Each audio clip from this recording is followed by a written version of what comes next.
Du coup, on va commencer par cet angle. Donc, pour rappel, hein, les dessins du mur sur mon plan, c'est les traits noirs. Les côtes sont en bleu, les niveaux en vert et les détails en rouge. Donc, je vais partir d'ici. Ah, pardon, je vais partir de l'intérieur puisque j'ai relevé l'intérieur de mon bâtiment, hein, pas l'extérieur. Hop. Et là, ben, on me dit, j'ai un total intérieur, je le vois ici, de 6708. Donc, je me cale sur l'axe vert et je tape 6708. Paf. Le billet là, le mur qui est en billet, pour l'instant, on n'a pas d'informations dessus.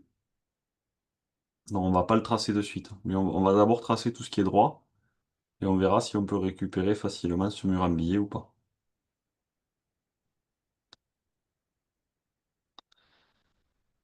Donc je vais continuer en traçant le mur nord. Je sais plus si je vous l'ai dit sur les relevés, mais vous avez vu, j'ai fait une petite rose des vents. C'est toujours pratique pour identifier de quelle façade on parle et ainsi de suite.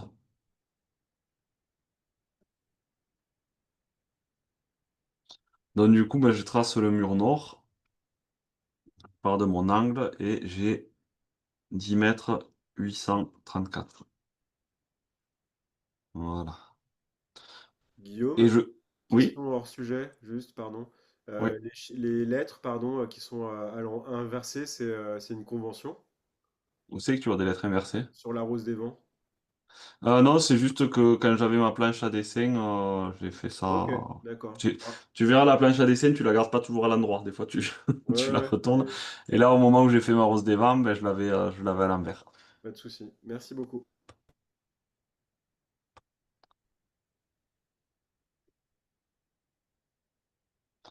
Donc, on va continuer de cette manière et on va détourer ben, tout le contour du bâtiment. Donc, vous avez vu sur les côtes, à chaque fois, j'ai de part et d'autre des fenêtres. La fenêtre, hauteur, largeur. Pardon, largeur, hauteur. Donc là, j'ai précisé que c'était une porte-fenêtre, donc on n'a pas d'allège, elle va jusqu'au sol. Et ici, j'ai la cote totale intérieure. Voilà. Qui sera souvent plus précise que des additions.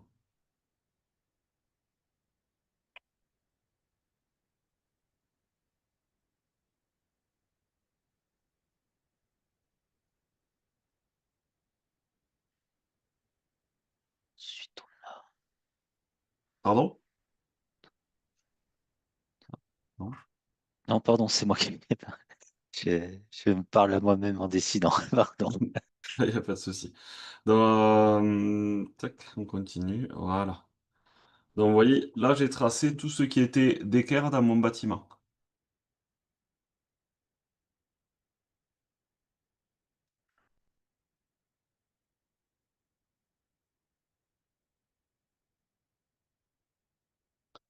Maintenant,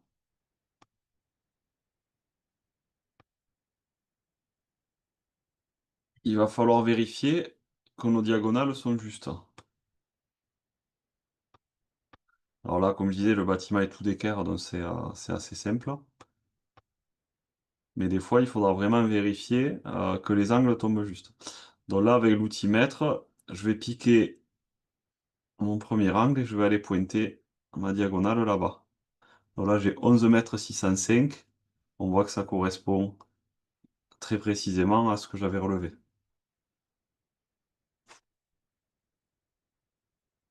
On va tester l'autre diagonale de l'autre côté. 12 mètres 743. Moi, j'avais 12 742, donc on est aussi bien précis, quoi. D'accord?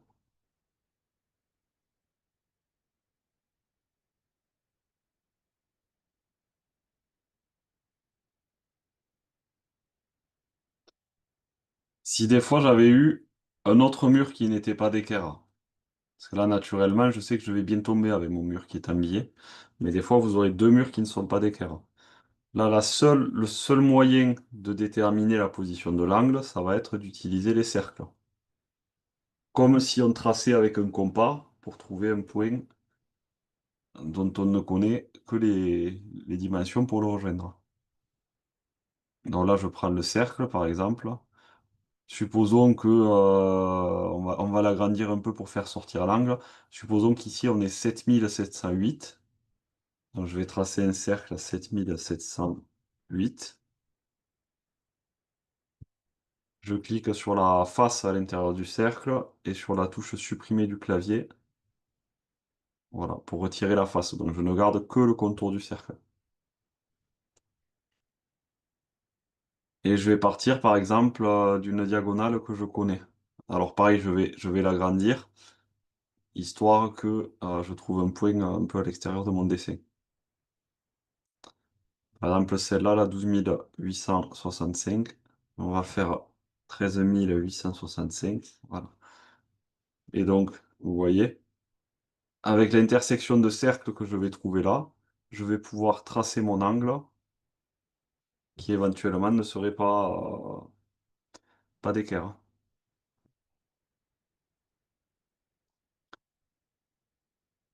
Est-ce que ça, c'est clair pour tout le monde?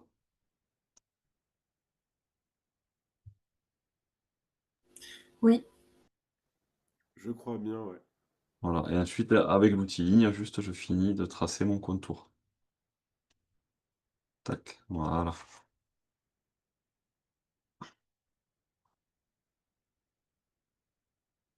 Et voilà. Donc pour terminer le contour de nos murs, on va relier la diagonale. Je vérifie la cote hors tout de la diagonale. Est-ce que je l'ai? Eh ben, je l'ai pas mise là. Non, c'est pas grave. Vous avez vu quand j'ai mis la dernière cote, j'ai fait une face fermée continue. Donc lui, un contour fermé, pardon. Et lui, il m'a rempli avec une face. Donc pareil, je clique avec le clic gauche sur la face et je fais supprimer au clavier. Ça me permet de retirer cette face.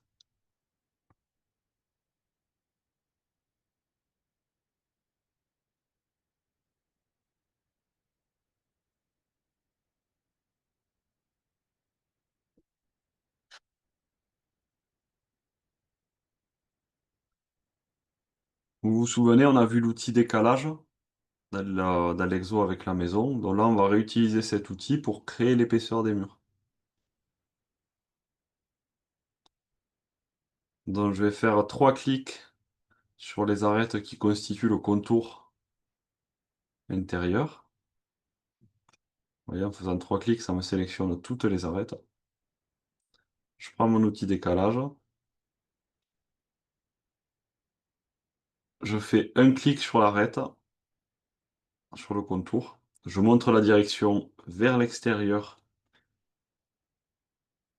du bâtiment et je rentre la dimension, donc 220 mm. Les 220 mm, je les récupérais là. Je m'étais noté la dimension du mur.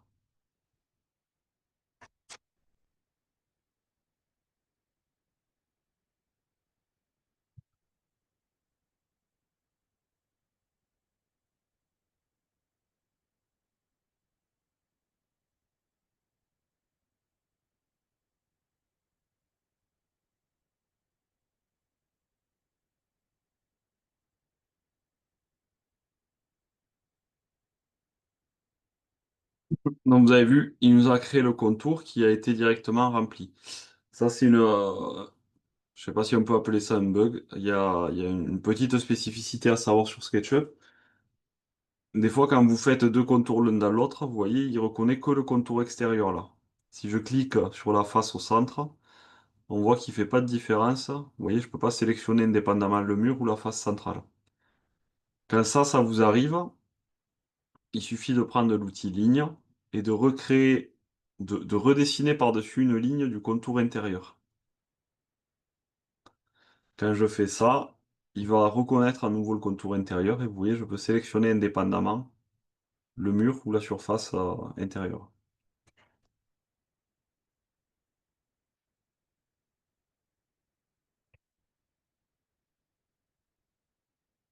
Une fois que j'ai fait ça, du coup, je vais cliquer sur la surface intérieure et la supprimer.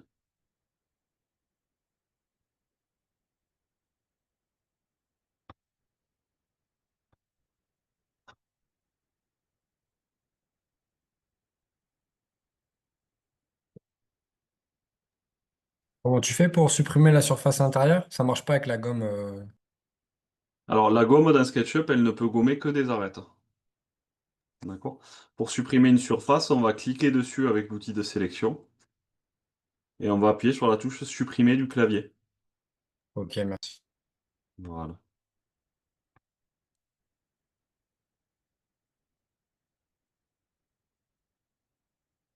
Donc, la modélisation de notre contour, elle est quasiment terminée. Vous voyez, il reste le balcon ici à tracer. Donc, pour le balcon, je vais prendre l'outil mètre. Je vais me créer une ligne de construction, vous voyez, qui correspond à cette côte ici, qui est la profondeur du balcon, 1776. Et en faisant un double clic sur les murs de la façade nord, intérieur et extérieur, je vais créer deux lignes de construction qui vont me permettre de créer, vous voyez ce retour là?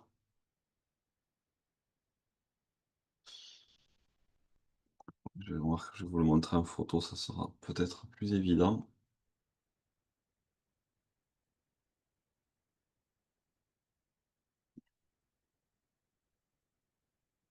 Hop. Vous voyez, c'est ce mur là dont je parle qui va venir fermer le balcon sur le côté.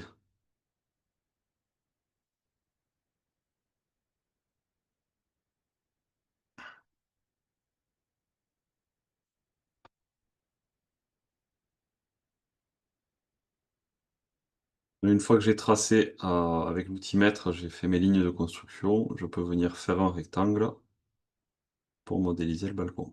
Enfin, le mur du côté qui ferme le balcon.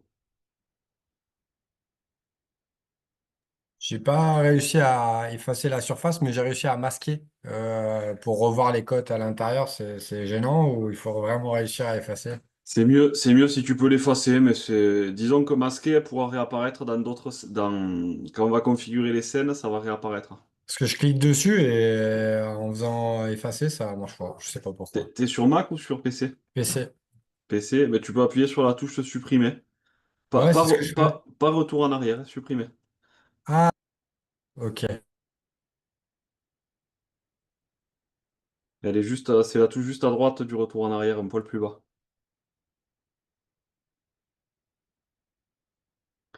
Donc là, j'ai fini la 2D du mur de retour du balcon, là. Je vais aller dans Édition et supprimer les guides. Avec la gomme, je peux retirer l'arête qui est en trop ici.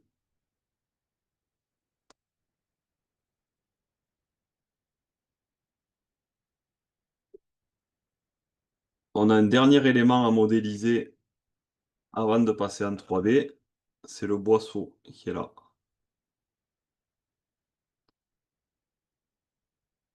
Et donc pour ce faire, ben, on va avoir de nouvelles fonctions.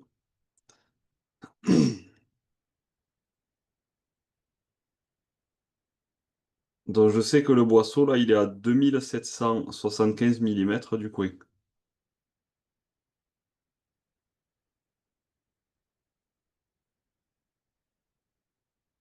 Par contre, si je prends mon outil mètre, vous voyez la ligne que je crée, elle est là, elle est perpendiculaire à la façade est du projet. Donc je peux pas venir longer le mur, c'est pas pratique. Donc avec l'outil mètre, si vous partez d'un coin ou d'un croisement ou d'un point de manière générale, vous pouvez créer un point. Donc là, vous voyez, je vais longer l'arête du mur et je vais taper 2775. Tac. Et vous voyez, il m'a créé un petit point de construction qui est ici. Alors, je ne sais pas si on le voit bien, il est tout petit.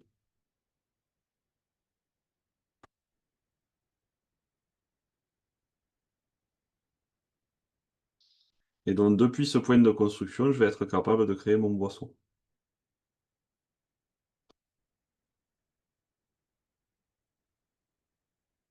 Je prends l'outil ligne. Et vous voyez, là, je rencontre un peu le même problème. Il se met sur le vert, mais c'est pas tout à fait la direction où je veux aller, parce qu'on voit que le boisseau, il est bien perpendiculaire au mur sud du projet. Donc, pour être sûr d'être perpendiculaire au mur sud, je vais placer mon curseur avec la ligne sur l'arête, là, à laquelle je vais être perpendiculaire, et je vais appuyer sur la flèche du bas du clavier. Voilà.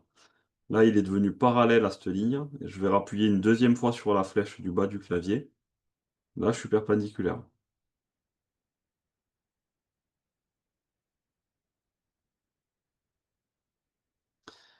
Donc j'ai la bonne direction, je peux rentrer ma cote, 440 mm.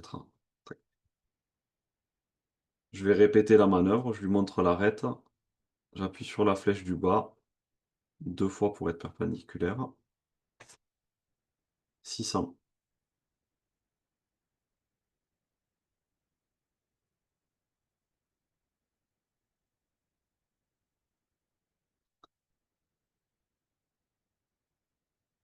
Donc vous voyez là, quand je le représente, il me le propose de manière automatique. On voit que mon trait s'affiche en rose, donc ça veut dire qu'il s'est mis naturellement perpendiculaire à la ligne que je touche.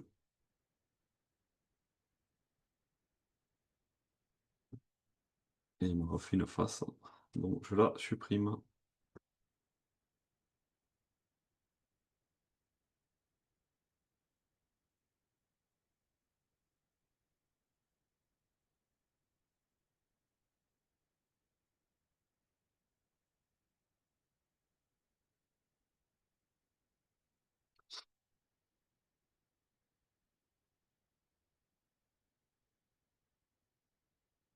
Dernière étape avec la gomme, je vais retirer la partie haute du boisseau.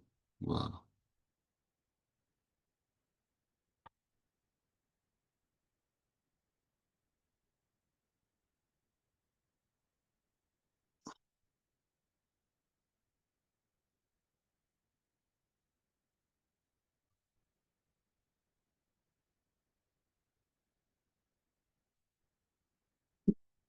Donc on a finalisé le contour des murs. Et on peut passer en 3D.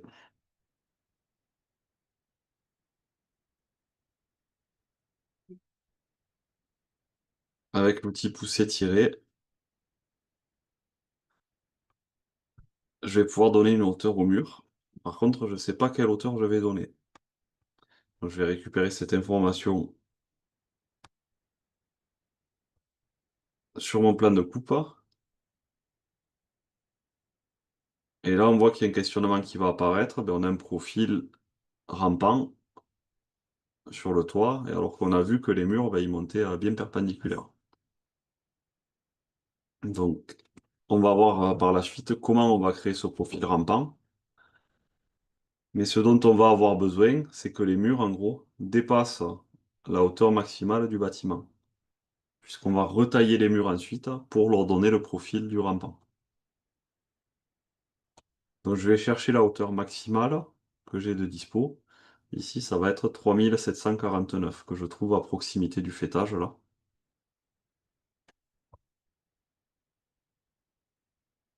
Et donc, pour être tranquille et avoir un peu de marge, ben, on va faire monter les murs de 4 mètres. Et on verra après pour les retailler.